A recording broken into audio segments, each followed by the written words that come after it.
ಮೇಕೆದಾಟು ಅನುಷ್ಠಾನಕ್ಕಾಗಿ ಒತ್ತಾಯ ಮಾಡಲಿಕ್ಕೆ ನಾವಿಲ್ಲಿ ಸೇರಿದ್ದೇವೆ. ಇವತ್ತಿನಿಂದ 19ನೇ ತಾರೀಕಿನವರೆಗೆ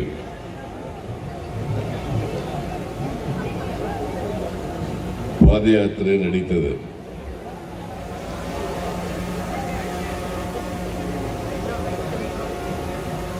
ಈ ಪಾದಯಾತ್ರೆ ಕಾರ್ಯಕ್ರಮವನ್ನು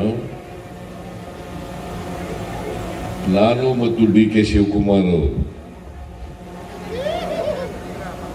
ನಮ್ಮ ಪಕ್ಷದ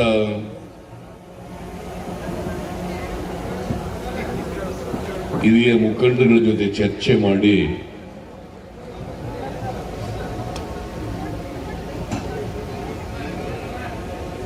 ಈ ಪಾದಯಾತ್ರೆ ಕಾರ್ಯಕ್ರಮ ಮಾಡಬೇಕು ಅಂತೇಳಿ ತೀರ್ಮಾನ ಮಾಡಿ ಸುಮಾರು 2 ತಿಂಗಳುಗಳ ಹಿಂದೆನೆ ಘೋಷಣೆಯನ್ನ ಮಾಡಿದ್ದು.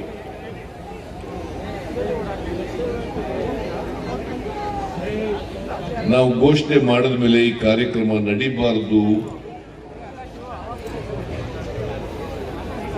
ಅಂತೇಳಿ ಭಾರತೀಯ ಜನತಾ ಪಕ್ಷದ ಸರ್ಕಾರ ಕರ್ನಾಟಕದಲ್ಲಿ ಈ ಪಾದಯಾತ್ರೆಯನ್ನ ಹತ್ತಿಕ್ಕಲಿಕ್ಕೆ,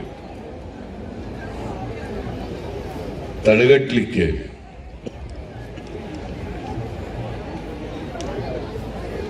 ಬಹಳ ಪ್ರಯತ್ನಗಳನ್ನ ಮಾಡ್ತಾ ಇದ್ದಾರೆ.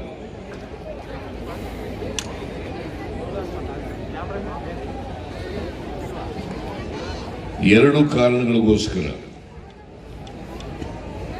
ಒಂದು, ಭಾರತೀಯ ಜನತಾ ಪಕ್ಷ ಅಧಿಕಾರಕ್ಕೆ ಬಂದು 2.5 ವರ್ಷಗಳಾಗಿದ್ದಾವೆ. ಈ 2.5 ವರ್ಷಗಳಲ್ಲಿ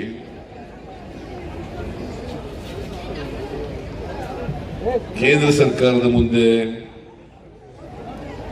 ಪೆಂಡಿಂಗ್ ಇರ್ತಕ್ಕಂಥ ಈ ಯೋಜನೆಯನ್ನ ಎನ್ವೈರನ್ಮೆಂಟಲ್ ಕ್ಲಿಯರೆನ್ಸ್ ಅನ್ನು ತಕೊಂಡು ಪ್ರಾರಂಭ ಮಾಡದೇ ಇರತಕ್ಕಂಥದ್ದು 2.5 ವರ್ಷಗಳ ಕಾಲ ವಿಳಂಬ ಮಾಡಿ ಈ ರಾಜ್ಯದ ಜನರಿಗೆ ವಿಳಂಬ ದ್ರೋಹವನ್ನ ಮಾಡಿದ್ದಾರೆ.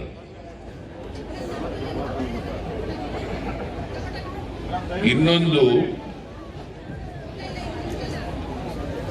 ಕೇಂದ್ರ ಸರ್ಕಾರ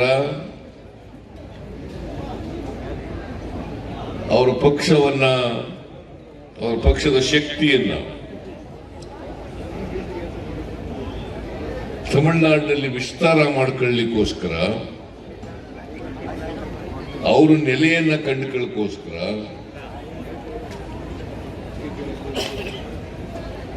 ಈ ಯೋಜನೆಗೆ ಕೇಂದ್ರ ಸರ್ಕಾರ ಎನ್ವೈರನ್ಮೆಂಟಲ್ ಕ್ಲಿಯರೆನ್ಸ್ ಅನ್ನ ಕೊಡ್ತಾ ಇದೆ. ಈ 2 ದೋಷಗಳನ್ನ ಮುಚ್ಕೊಳ್ಳಿಕ್ಕೋಸ್ಕರ ಹೇಗಾದರೂ ಮಾಡಿ